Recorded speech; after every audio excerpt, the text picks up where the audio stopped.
আজকে এই মোচাটা রান্না হবে। এই মোচাটাকে আমি কিভাবে ছাড়াবো, ছাড়ানোর পদ্ধতিটা প্রথমে দেখিয়ে দিই, তারপরে দেখাবো। মোচাটা এইভাবে এই জিনিসটাকে ফেলে দিতে হয়, এটাকে ফেলে দিতে হয়, এটা ফেলে দিতে হয়, দিয়ে এইটাকে রেখে দেবো। এইভাবে মোচাগুলো সব আমি ছাড়িয়ে নেব। তারপরে এগুলোকে ছোট ছোট টুকরো করে হলুদ জলের মধ্যে ডুবিয়ে রাখবো। মোচাটা টুকরো টুকরো করে কেটে ধুয়ে আমি হলুদ দিয়ে এখানে সিদ্ধ করতে বসিয়ে দিয়েছি। আর আজকে তৈরি হবে আমাদের ইলিশ মাছ। এই ইলিশ মাছ দুটো রান্না করব, ইলিশ মাছের ভাপা। দুটো ইলিশ মাছ, ইলিশ মাছগুলো কাটা হবে।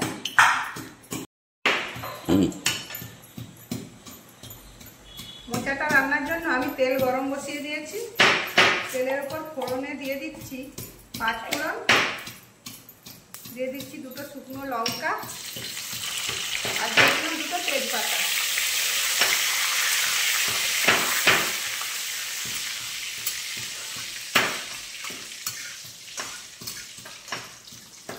এবার দিয়ে দেবো টুকরো করে রাখা আলু।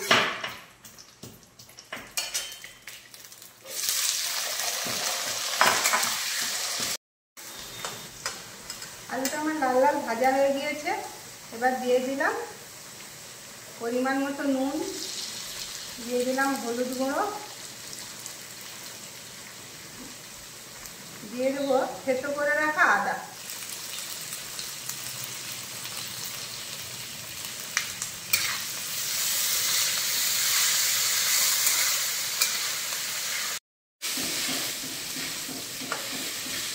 আদাটা আমার কষানো হয়ে গিয়েছে। এবার দিয়ে দেবো ধনে জিরে গুঁড়ো, দিয়ে দিলাম লঙ্কার গুঁড়ো। এবার কিছুটা জল দিয়ে ভালো করে মশলার সঙ্গে কষিয়ে নেব। বন্ধ করে মোচাটা ছেঁকে দেবো। মশলাটা আলুটা আমার কষানো হয়ে গেছে খুব সুন্দরভাবে। এবার আমি দিয়ে দিলাম সিদ্ধ করে রাখা মোচাটা।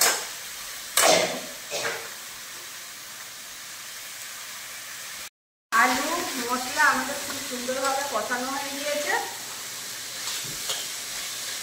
এবার আমি দিয়ে দেবো কিছুটা গরম জল।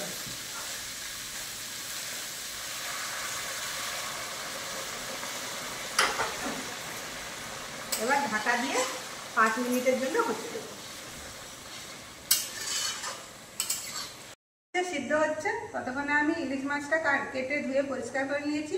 তাতে দিয়ে দিলাম কিছুটা নুন, দিয়ে দিলাম কিছুটা হলুদ। এবার দিয়ে এটা মাখিয়ে নেব। আমি এখানে সরষে, কাঁচা লঙ্কা আর নুন দিয়ে পেস্ট করে নিয়েছি। ইলিশ ভাপা বানানোর জন্য এই মশলাটা প্রথমে আমি টিফিনে দিয়ে দিলাম।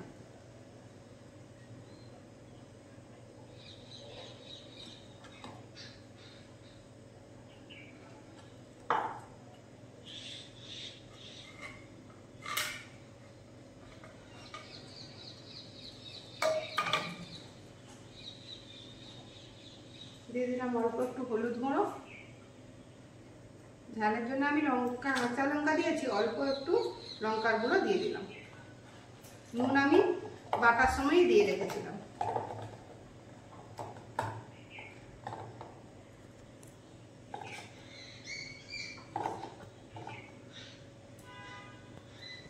ধোয়া জলটাও আমি দিয়ে দিলাম।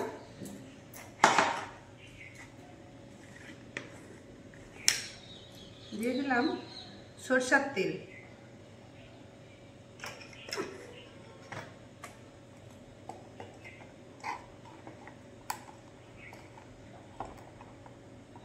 এবার একটা মাছের পিস আমি এই মশলার মধ্যে ডুবিয়ে দেবো।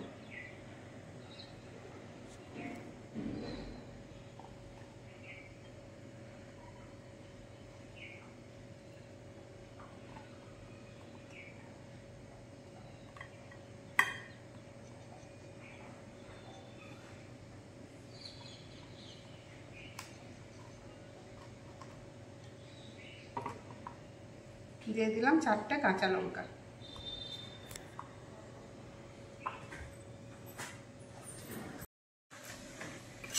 মোচার ঘন্ট আমার প্রায় রেডি হয়ে গিয়েছে, এবার দিয়ে দেবো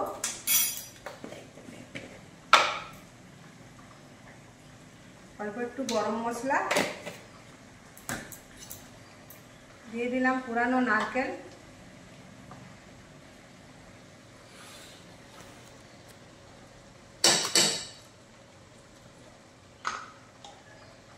আর দিয়ে দিলাম অল্প একটু গাওয়া ঘি।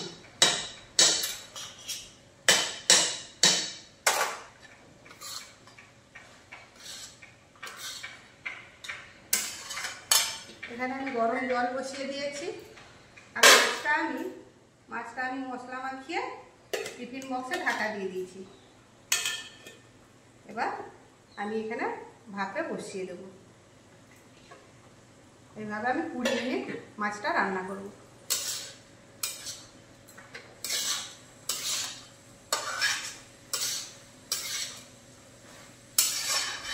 মোচার ঘন্ট আমার একদম রান্না রেডি হয়ে গেছে।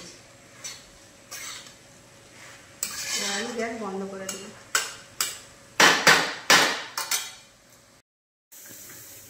20 মিনিট আমাদের হয়ে গিয়েছে।